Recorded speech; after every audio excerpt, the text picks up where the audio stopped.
Apocalipse capítulo 19, de 1 a 10. Nós fizemos essa leitura no início e eu lerei novamente, mas à medida que nós fomos usando o texto, né, nós entramos hoje no capítulo 19 de Apocalipse. Estamos terminando o livro e especialmente hoje nós vamos falar sobre a grande celebração que acontecerá no céu diante da vitória do Cordeiro, a vitória final. Capítulo 19 fala sobre isso, fala sobre a grande vitória do Senhor Jesus, o casamento, né, final entre Cristo e a sua noiva, que é a igreja, e o grande júbilo, a grande festa que isso vai produzir em toda a esfera da criação.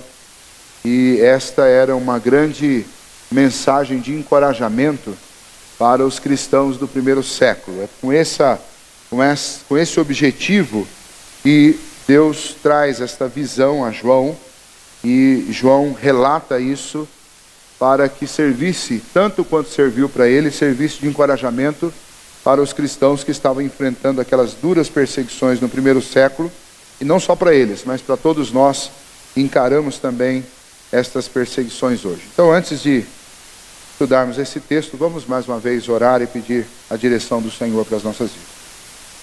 Senhor, nós te agradecemos por estarmos juntos em tua casa. Podemos cantar louvores ao Senhor, por termos a certeza que estamos na companhia do teu Santo Espírito, do teu Filho Jesus.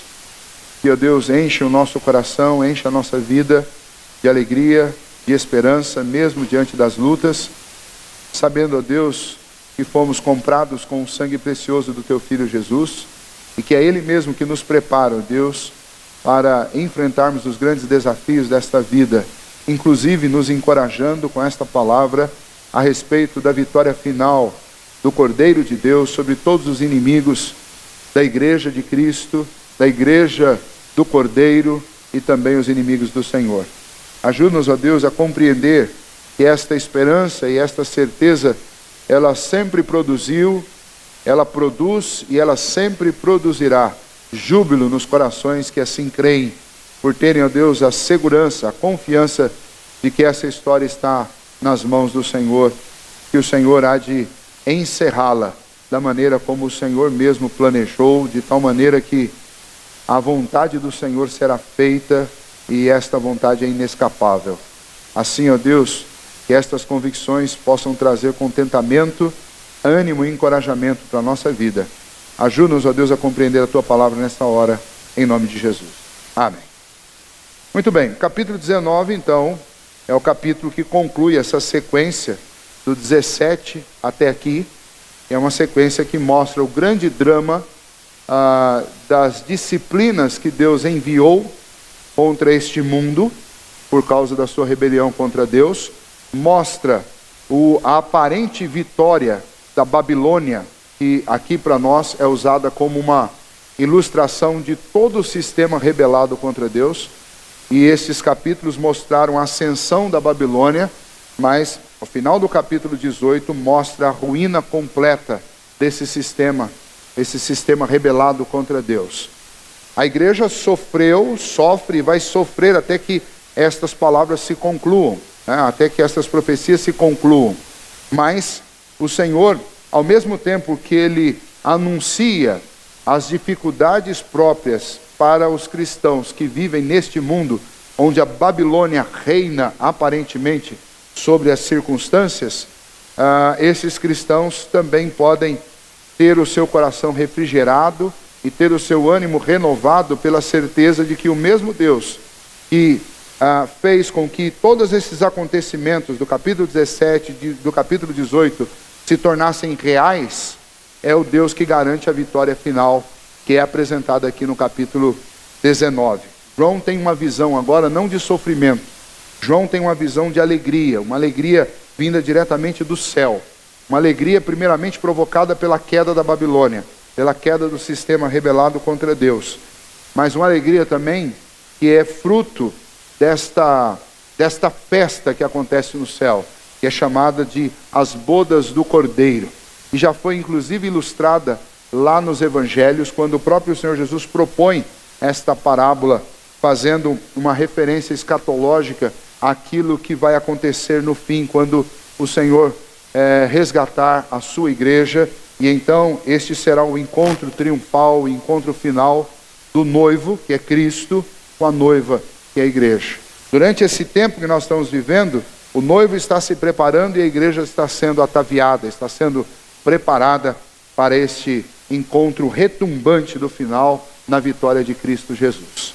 E o texto que nós lemos, nós vamos usar a metade do capítulo 19 hoje, ele mostra para nós essa festa. Tá? O texto começa aí, a primeira parte dele, eu vou ler novamente, do versículo 1 ao versículo 6, falando sobre esta celebração do céu, a celebração do triunfo final de Deus sobre a Babilônia, sobre a grande meretriz. O texto diz assim, 19, de 1 a 6.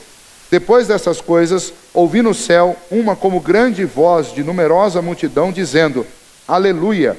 A salvação e a glória e o poder são do nosso Deus, porquanto verdadeiros e justos são os seus juízos, pois julgou a grande meretriz, que corrompia a terra com a sua prostituição, e das mãos dela vingou o sangue dos seus servos.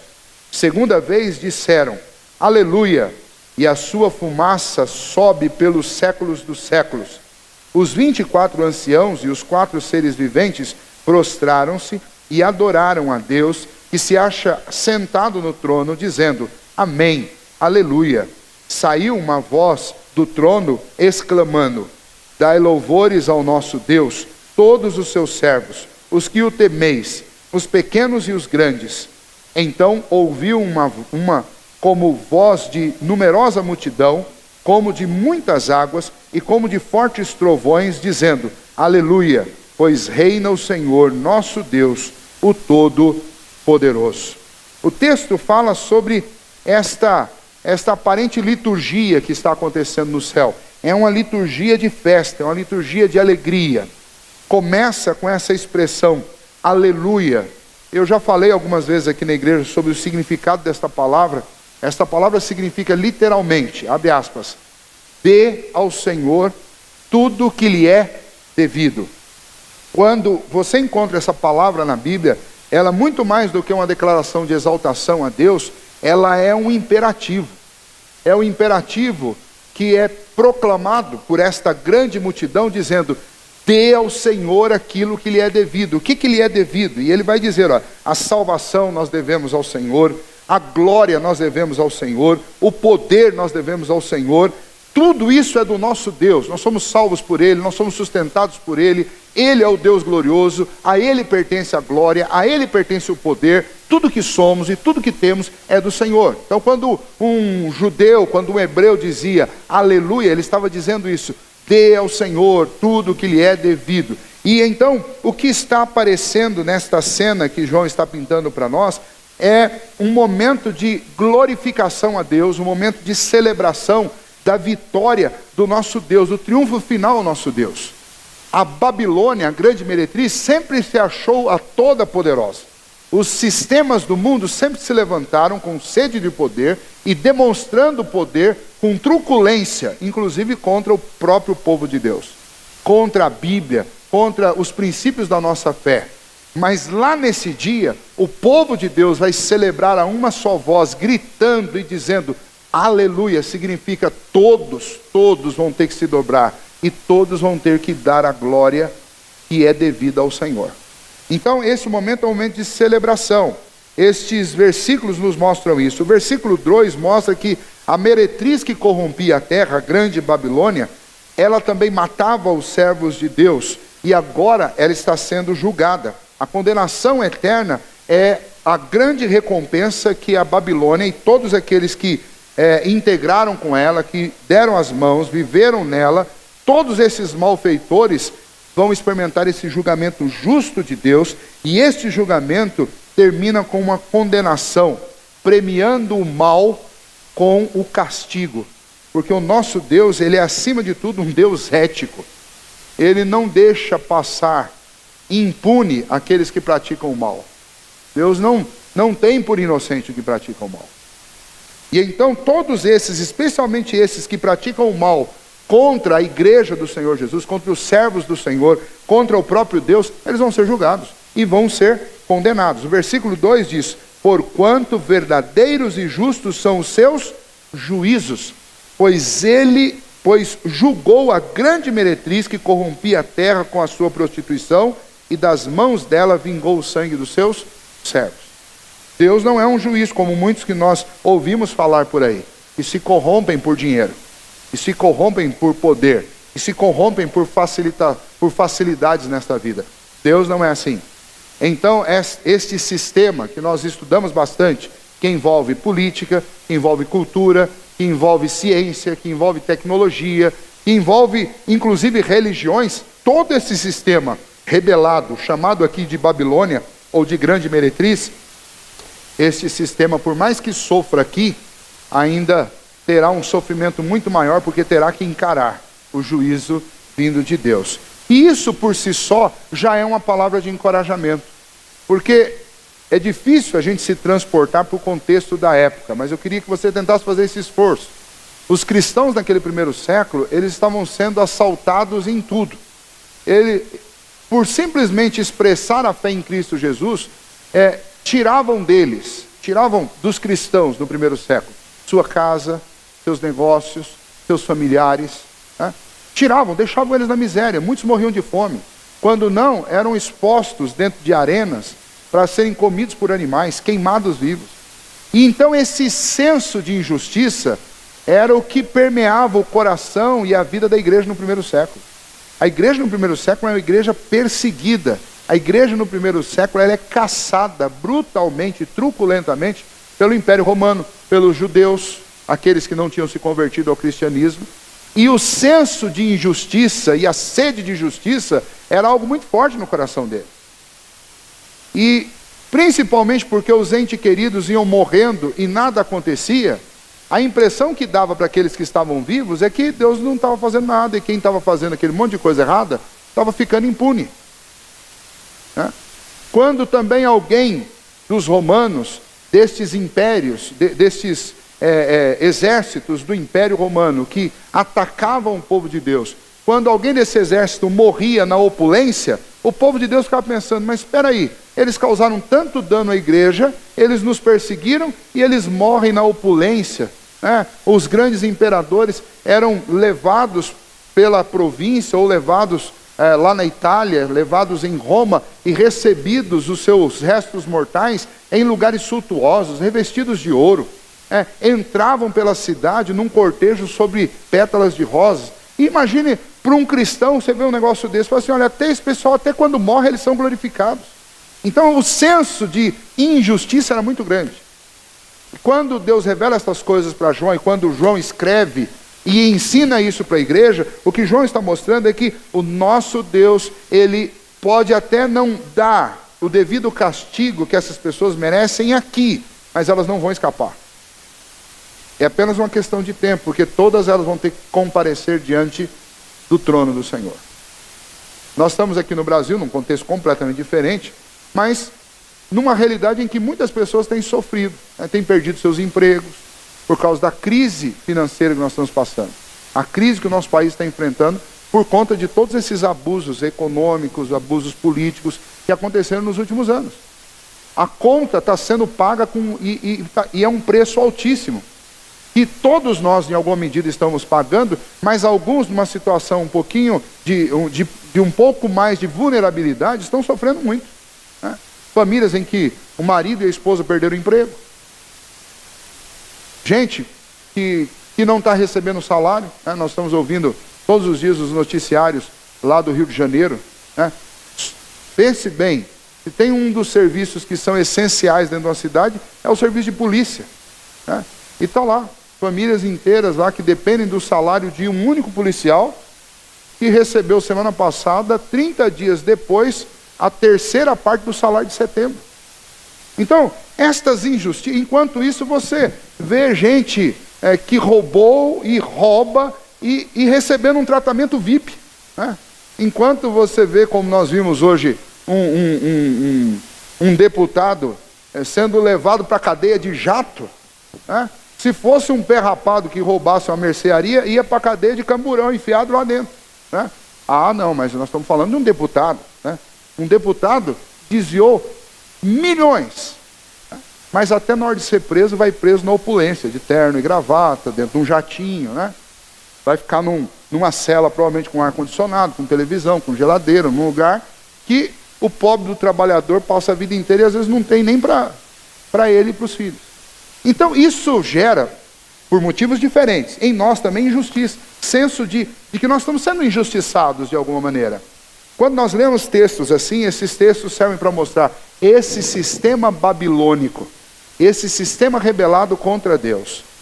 Por mais que ele cause no cristão essa sensação de que há impunidade, essa impunidade pode até persistir durante muitos séculos aqui, e a gente morre sem ver o resultado disso, o resultado final.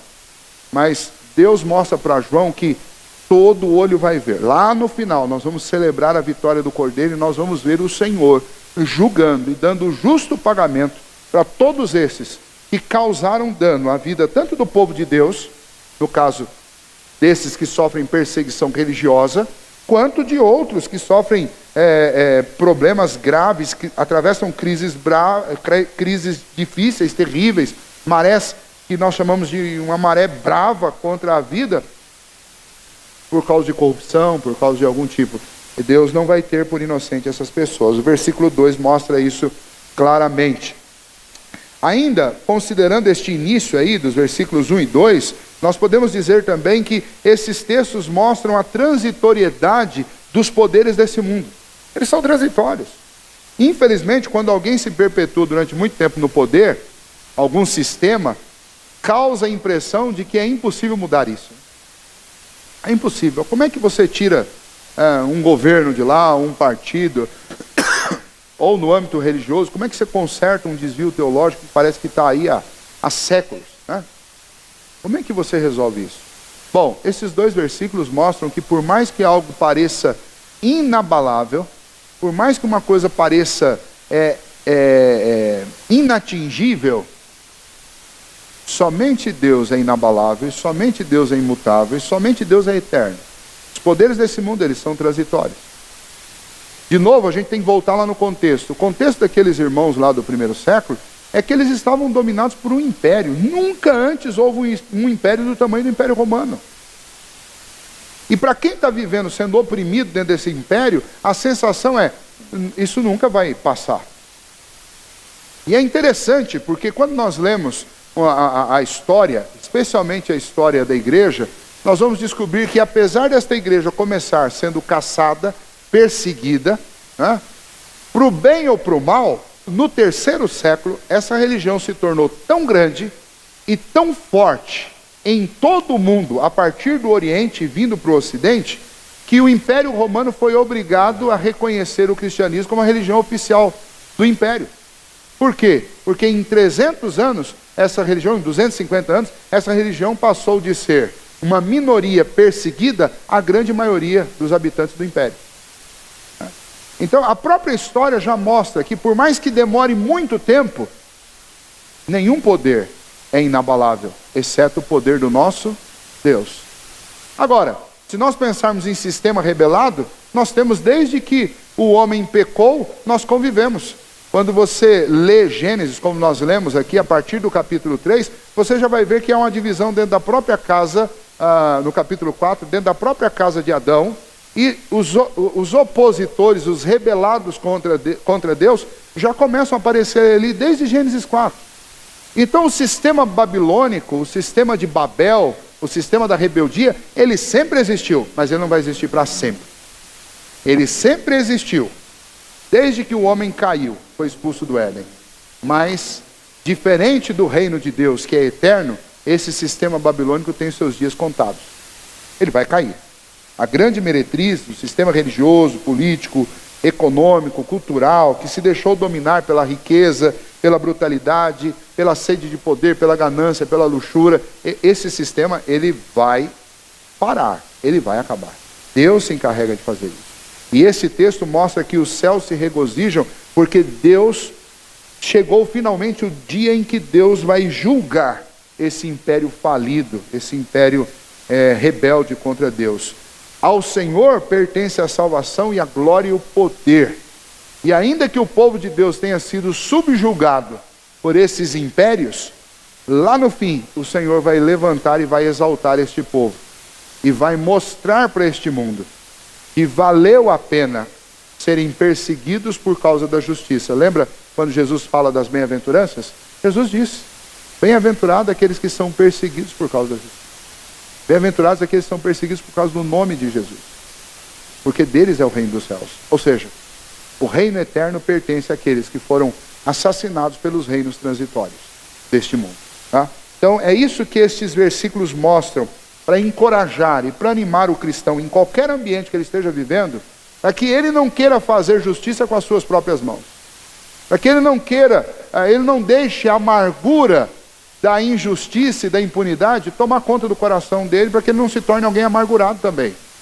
Mas que ele sempre confie e entregue sua causa ao Senhor. E a palavra de Deus nos ensina que nós não devemos nem sequer nos irar com as injustiças. Porque a nossa ira não produz a justiça que Deus faz. Ou seja, na nossa ira, o que a gente acaba fazendo é mais um pecado. Mas quando a gente entrega esta causa nas mãos de Deus, a gente sabe que ou nesta vida, ou na consumação dos séculos, no dia em que todos vão comparecer diante do Senhor, depois da morte, estas injustiças terão que ser pagas. Todas elas. A condenação desse sistema, por outro lado, embora o sistema babilônico seja transitório e temporário, o poder dele seja transitório e temporário, a condenação dele, por outro lado, não. A condenação deste império babilônico, deste reino de rebeldia, esta condenação, ela é eterna. Não apenas o mal será vencido, não é apenas isso que João está mostrando, mas o mal será vencido e os malfeitores serão atormentados eternamente. Esse é o ponto. Veja o versículo 3. Segunda vez disseram aleluia, e a sua fumaça sobe pelos séculos dos séculos. Essa ideia de a sua fumaça sobe é a ideia do castigo e é a ideia de um sacrifício final. E este sacrifício e esta ação de justiça de Deus, este pagamento, ele não acaba. Ele vai se perpetuar pelos séculos dos séculos. Numa linguagem bem popular e bem simples, o que ele está dizendo é: a fumaça dos destroços, das ruínas da Babilônia, não vão parar. Elas jamais se apagarão. Esse sistema vai queimar pelos séculos dos séculos. Ou seja, essa condenação é uma condenação que não tem fim. Não é uma pena como as que nós aplicamos, uma pena de 10, 12 anos, o sujeito vai lá, cumpre 2 e fica em liberdade o resto do tempo. Não, não é assim. Estas penalidades impostas por Deus, elas são pelos séculos dos séculos, eternamente. Elas não têm fim. É essa a ideia deste versículo 3. Aí nós entramos no verso 4 a 6, nós temos a primeira demonstração, a primeira aparição aqui da igreja e dos anjos adorando a Deus aqui no capítulo 19. Por quê? Porque a demonstração que é feita aqui é a demonstração de um Deus reinando. Como João já fez muitas vezes, como Deus já mostrou muitas vezes para João, novamente a cena aqui é a cena de um trono, em torno do qual estão os 24 anciãos. Lembra, nós estudamos isso lá nos primeiros capítulos. Eles são representantes, tanto da igreja da velha aliança, quanto da igreja da nova aliança. É um número representativo, né? De onde esse número foi extraído? Dos 12 tribos de Israel e dos 12 apóstolos. E quando fala de 24 anciãos, é a ideia destes 24 representantes da igreja de todas as épocas. Tá? Quando nós falamos dos quatro seres viventes, é a ideia dos poderes celestiais, aqueles que representam a igreja celestial, o povo celestial, a população celeste. São esses que representam toda a criação celeste, que nós conhecemos pouquíssimo, nós não sabemos quase nada sobre isso, porque a Bíblia não se presta a revelar essa história. A Bíblia revela a história terrestre, O versículo 2 de Gênesis 1 diz: e a terra era sem forma e vazia, e daí para frente é a história da terra. Mas aquele versículo primeiro que diz que no princípio o Senhor criou os céus e a terra, aqueles céus ali são as regiões celestes. E sobre as regiões celestes nós sabemos muito pouco. Mas aqui estão, diante do trono de Deus, os representantes, tanto dos moradores das regiões celestiais, quanto os representantes da igreja do Senhor. E ao entorno destes 24 anciãos, desses 4 seres viventes, você tem uma inumerável multidão. E quem é essa multidão? Essa multidão é a igreja do Senhor. É a igreja que foi perseguida, é a igreja que foi assassinada, é a igreja que foi injustiçada. É esta igreja que louva ao Senhor. E o que está acontecendo ali é que esta igreja, ela está louvando ao Senhor, porque diferente daqueles que ainda estão vivendo nesse mundo, que ficam impressionados com os poderes dos impérios desse mundo, esta igreja que está diante do trono do Cordeiro não tem dúvida de quem é que está reinando. Ela não tem dúvida nenhuma a respeito do poder soberano de Deus de governar todas as coisas.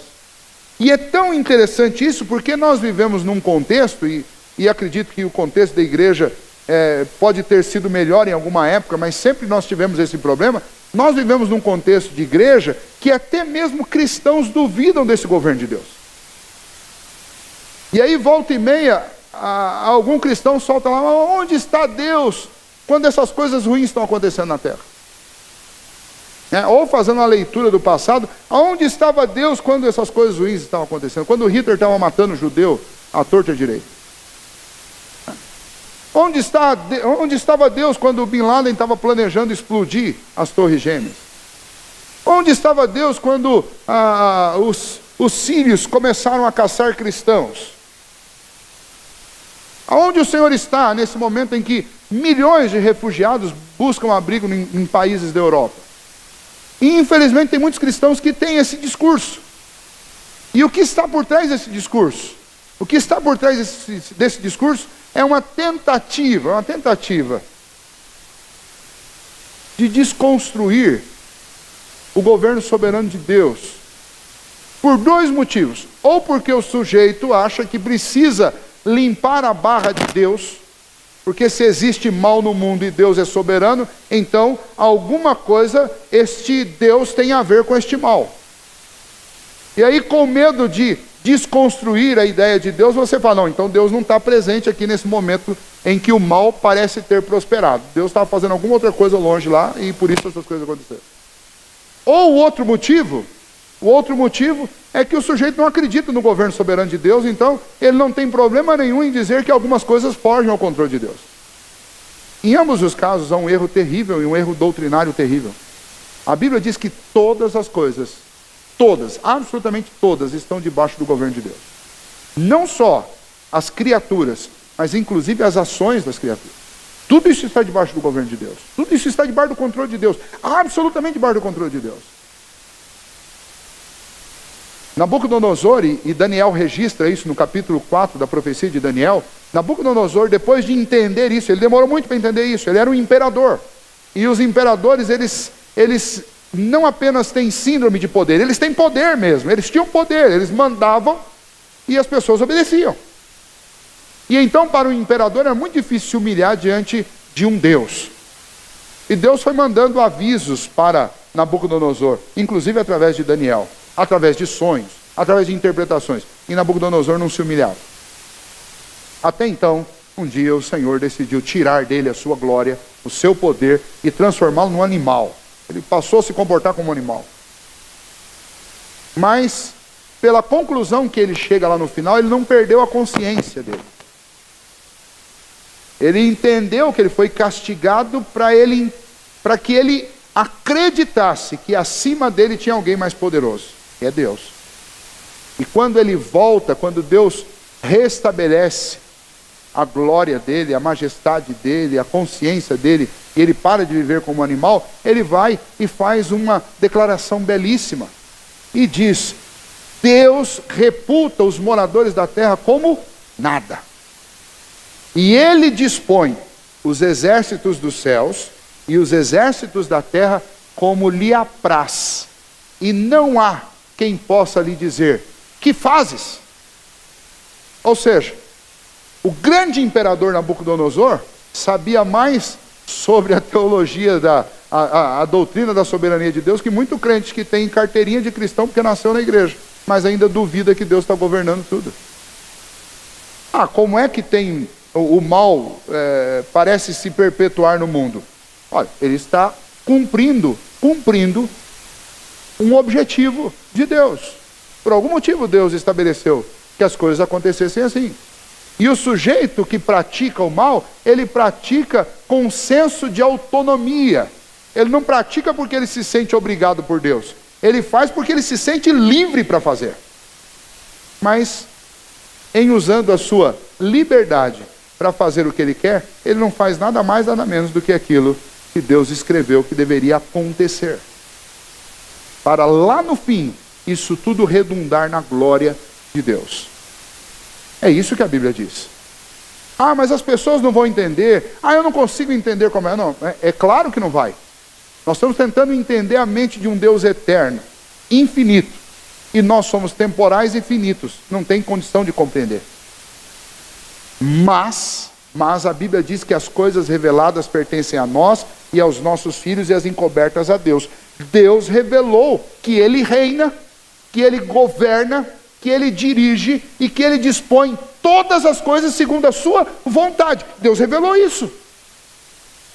Então, a questão de eu entender ou não entender é irrelevante. Vou repetir.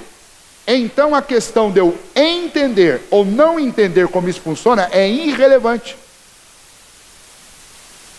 O que é de suma importância é que eu creia.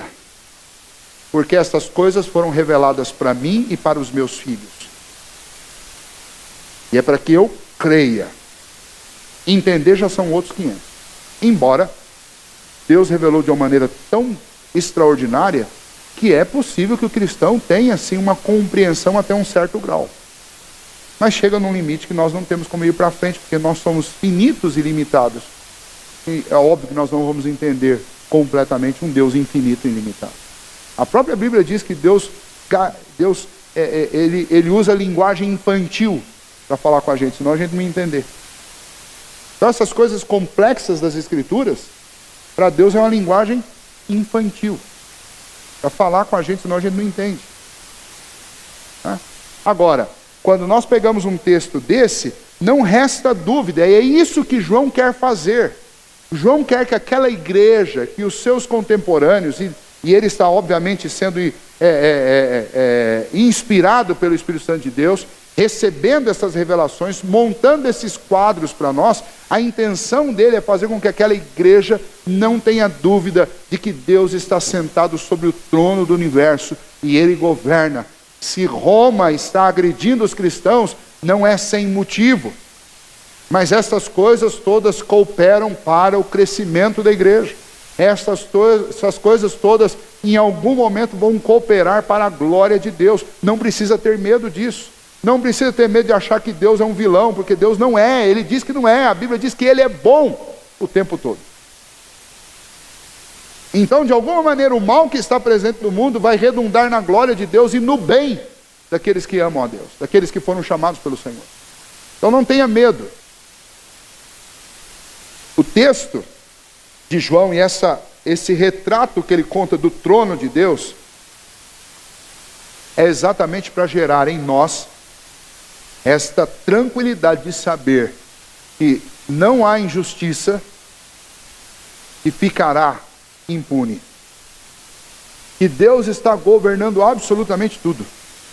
E que aqueles que estão lá no céu, os representantes da velha e da nova igreja, os representantes dos seres celestiais, e a alma daqueles que já partiram, todos estão diante do trono do Cordeiro, glorificando um Deus que reina, um Deus que está sobre um trono.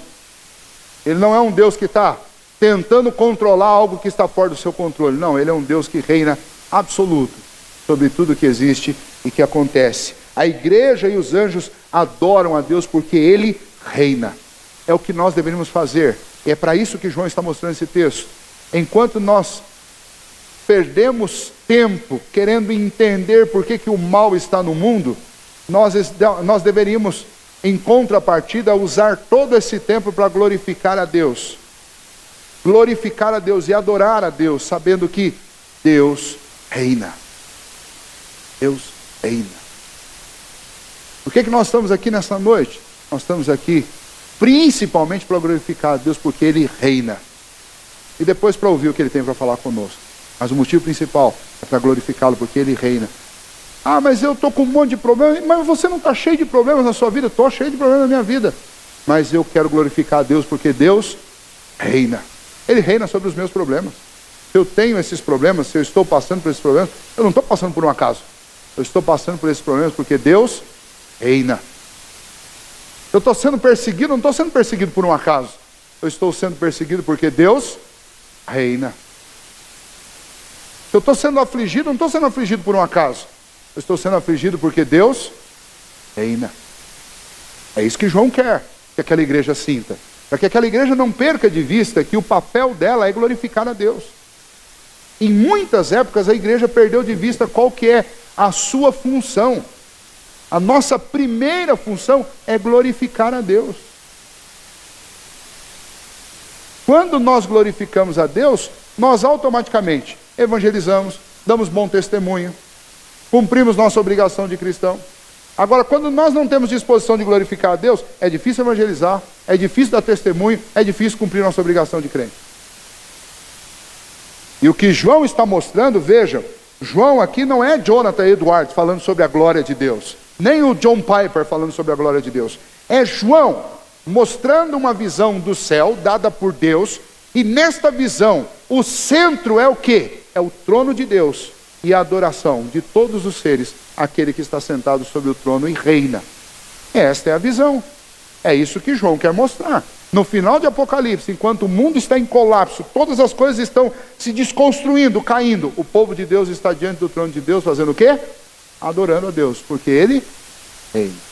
É isso que a gente precisa, é isso que João tenta. Se vocês lembrarem, desde o começo, quando nós entramos já no capítulo 4, você tem uma visão da sala do trono. E você tem o quê? Deus no trono, os 24 anciãos, os 4 seres viventes e todos os habitantes, todos os santos, adorando a Deus, porque Deus reina. É este o ponto do começo ao fim, é mostrar um Deus que está reinando. E se existem problemas sobre essa terra, eles não estão fora da visão, do alcance e da direção de Deus. Precisa entender isso. Precisa entender.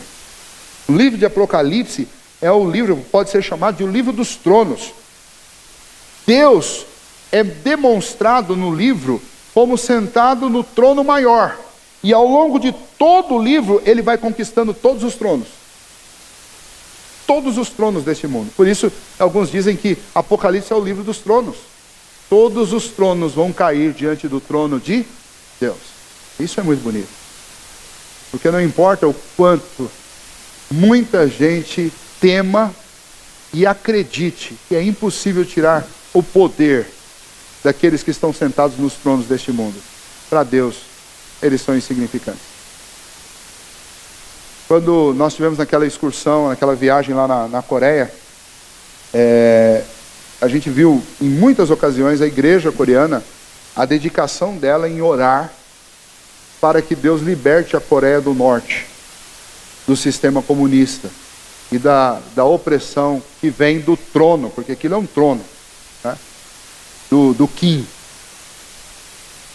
E eles oram insistentemente sobre esse assunto porque eles não têm medo do...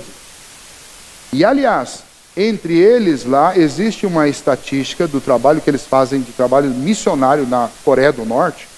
Eles têm convicção de que existem, a Coreia do Sul, ela tem aproximadamente 46% da sua população de evangélica. Eles acreditam que a margem percentual da Coreia do Norte é maior que isso. Como que pode? Eu vou explicar para vocês. Primeiro, porque o evangelho chegou primeiro daquele lado de cima, quando era uma Coreia só. Foi lá que o evangelho começou.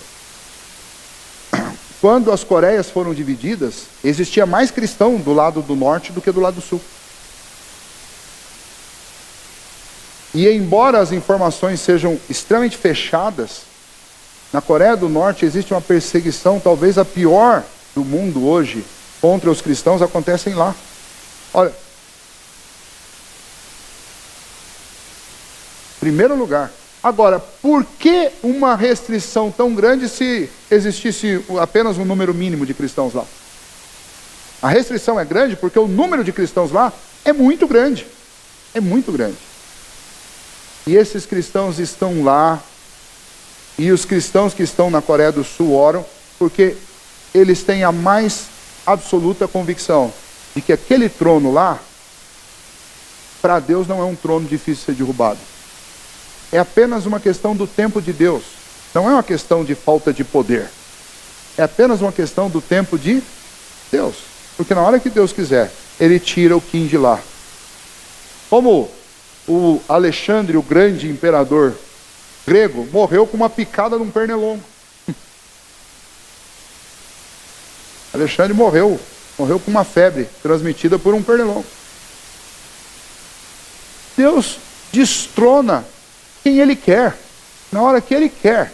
Mas se esse indivíduo ainda está lá, ele está lá porque, sem querer e sem saber, ele ainda cumpre algum propósito de Deus naquele lugar. Do mesmo jeito que em qualquer outro canto da terra, mesmo que um déspota suba ao poder, o trono dele não é um trono difícil de ser conquistado para Deus, por Deus. Esse trono ainda está em pé por um único motivo, porque ele ainda cumpre algum propósito para que a vontade de Deus se estabeleça. Então, Deus lá. Mas o livro de Apocalipse mostra isso, mostra Deus destronando os grandes tronos deste mundo, porque nenhum deles é poderoso o suficiente para subjugar, ou para enfrentar, ou para resistir ao poder de Deus. Então nós devemos sempre entender que aquilo que de repente está nos oprimindo, não nos está oprimindo sem motivo, sem causa, ou porque conseguiu ser mais forte do que o nosso Deus. Se alguma coisa nos oprime, seja um trono, seja uma circunstância, seja uma crise, seja um problema, isso está nos afligindo porque Deus está de alguma maneira usando isso para mexer com a minha vida. Porque Deus pode desbancar qualquer trono, Deus pode desfazer qualquer embaraço, Deus pode mudar qualquer ambiente de crise, apenas com uma ordem sua, um pensamento seu. Porque Deus reina. Então João está dizendo para aquela igreja: se animem, permaneçam firmes, porque o que vocês estão passando, vocês não estão passando porque Deus perdeu o controle. Vocês estão passando porque Deus, de alguma maneira, será glorificado através desse problema que vocês estão enfrentando. É isso que Deus estava dizendo para João, e é isso que João estava dizendo para a igreja, é isso que João diz para nós.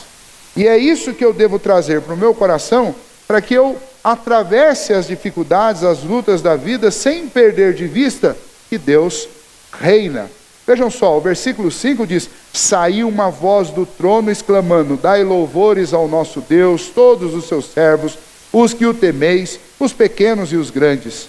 Então ouviu como voz de numerosa multidão, como de muitas águas e como de fortes trovões, dizendo: aleluia, pois reina o Senhor, nosso Deus, todo-poderoso. Ou seja, Ele está reinando.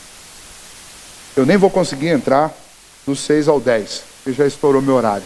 Mas eu acredito que esta mensagem, este ensino, ele é um ensino, um dos mais importantes para a nossa vida.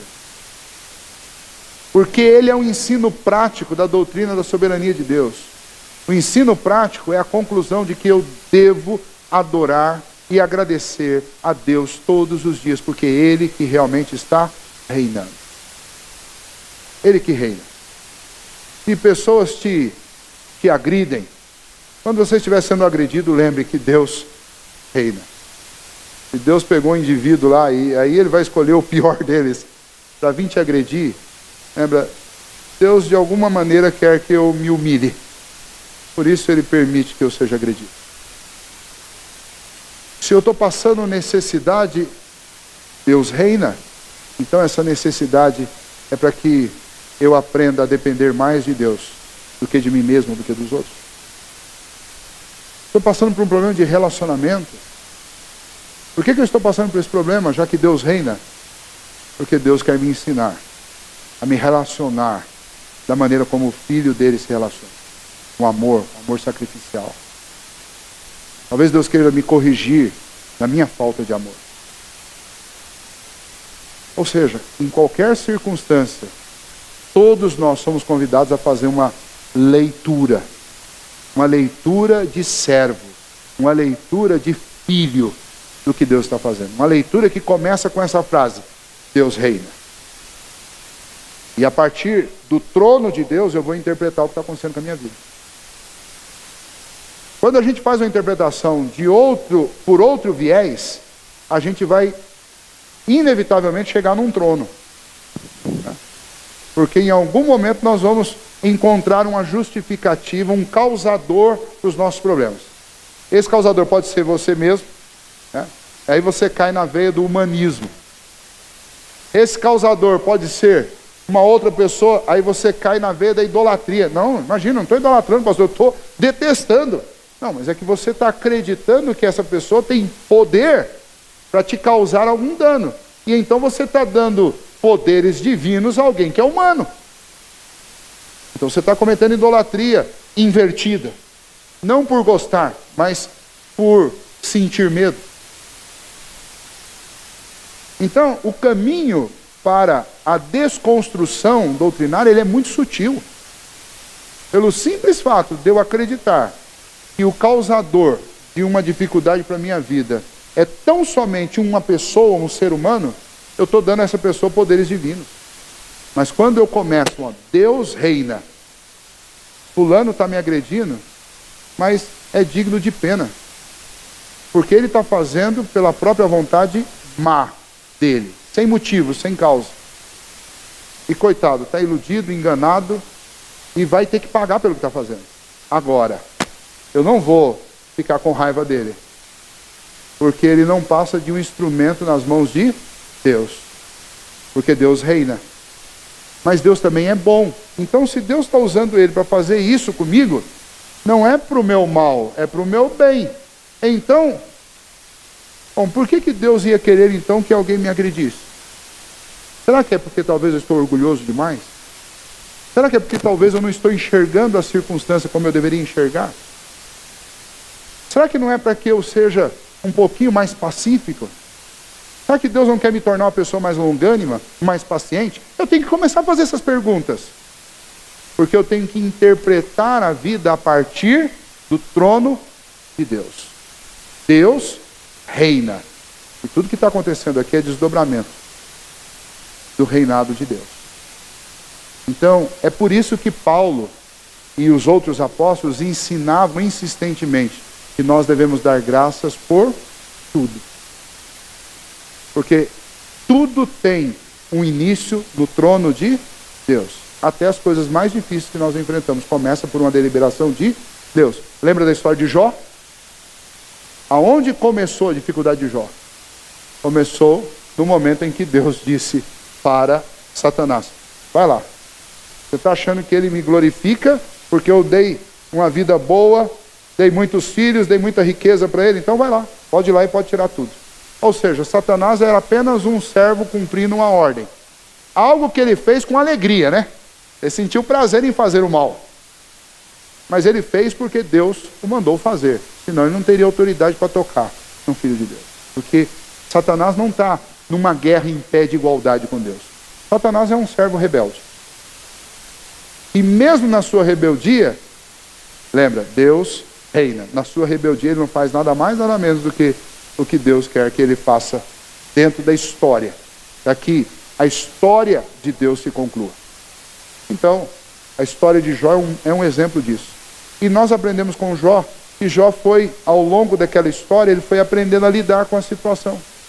Até o momento que ele, ao invés de pedir a Deus que o livrasse daquilo que ele estava passando, ele começou a pedir a Deus pelos seus amigos.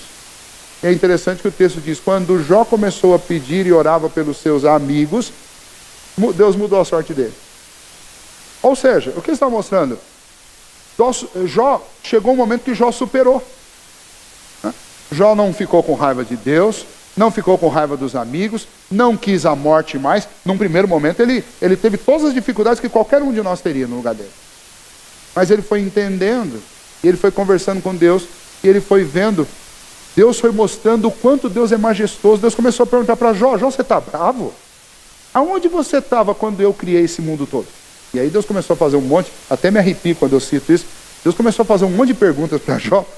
E aquele tipo de pergunta que a gente não gosta, é aquele tipo de pergunta que pai faz para filho quando o filho começa a querer ser abusado, né?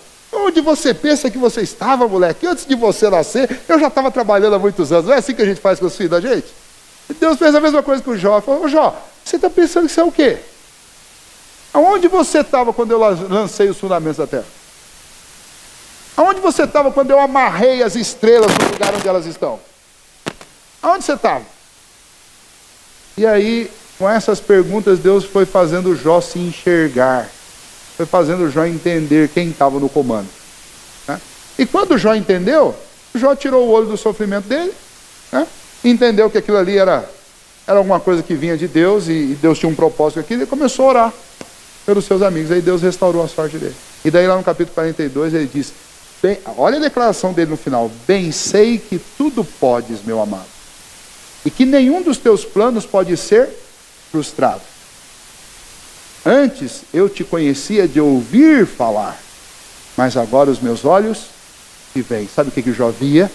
Jó via um Deus reinando sobre tudo, sobre as coisas pequenas, sobre as coisas grandiosas dessa vida. E o coração dele estava contente em Deus. O resto é consequência de uma deliberação de Deus. Se for uma vida abastada, é porque Deus fez. Se for uma vida com muitas dificuldades, é porque é a deliberação de Deus. O que tange a mim, eu vou lutar e dar um bom testemunho. Vou trabalhar muito, vou fazer o máximo que eu posso fazer, mas eu preciso sempre chegar em casa contente, sabendo de que os resultados, eles estão diretamente ligados à decisão que Deus tomou sobre a minha vida. João, você levantou a mão umas 3 vezes aí, mas já falei? Citei sem querer? Então tá bom. Então, vamos lembrar disso. Essa é a lição desta primeira parte. Apocalipse 19 termina do mesmo jeito que Apocalipse começa, mostrando Deus no trono. A Babilônia, por mais poderosa que ela se tornou ao longo dos milênios, ela vai cair. Ela é transitória, mas o reinado de Deus é eterno. E nós devemos sempre lembrar disso, mesmo que a gente esteja debaixo do fogo da provação. Eu preciso lembrar, Deus reina. Então vamos colocar a cabeça no travesseiro e vou dormir, na hora que é para dormir. Vou levantar de manhã e vou trabalhar, na hora que é para trabalhar.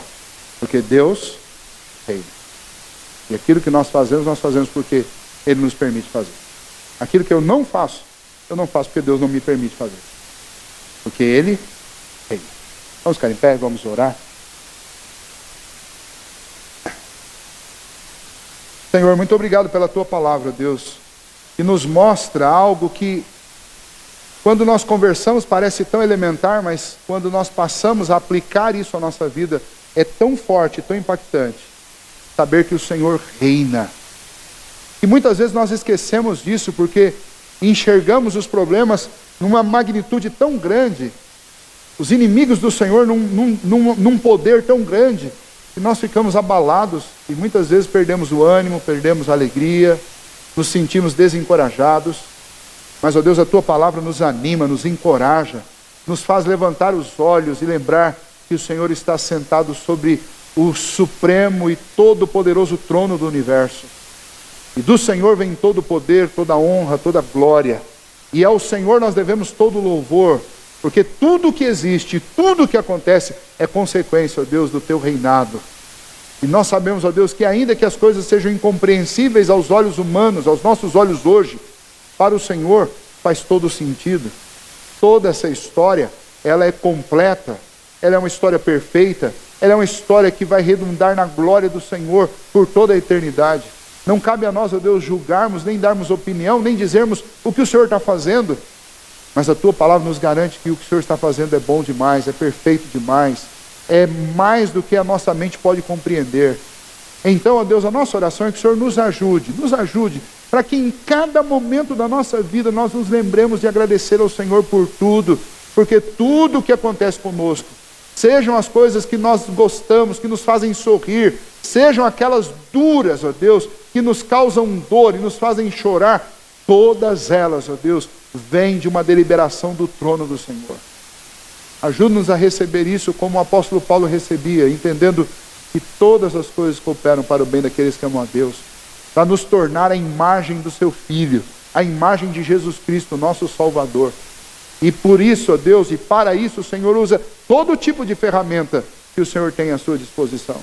Seja o fogo da provação, seja a alegria do descanso, o Senhor usa todas essas ferramentas para moldar em nós a imagem do teu Filho. Então, ó Deus, faça-nos sempre corajosos e animados, mesmo diante das circunstâncias problemáticas da vida, sabendo que tudo isso está, ó Deus, a serviço do Senhor, porque o Senhor reina. Que as injustiças deste mundo, ó Deus, que o aparente progresso do mal não nos torne amargos, nem nos faça tristes,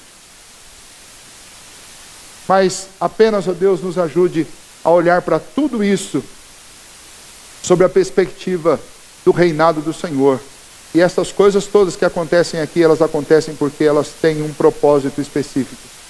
E este propósito é que lá no fim, o Senhor será glorificado através da sua vitória final sobre todos os sistemas deste mundo, sobre todos os tronos que o Senhor há de colocar debaixo do estrado dos seus pés. Assim, ó Deus, pedimos que o Senhor nos anime, pedimos que o Senhor nos ajude, pedimos que o Senhor nos sustente no meio das provações e nos faça ser agradecidos sempre ao Senhor. É a oração que te fazemos nesta hora em nome de Jesus. Amém.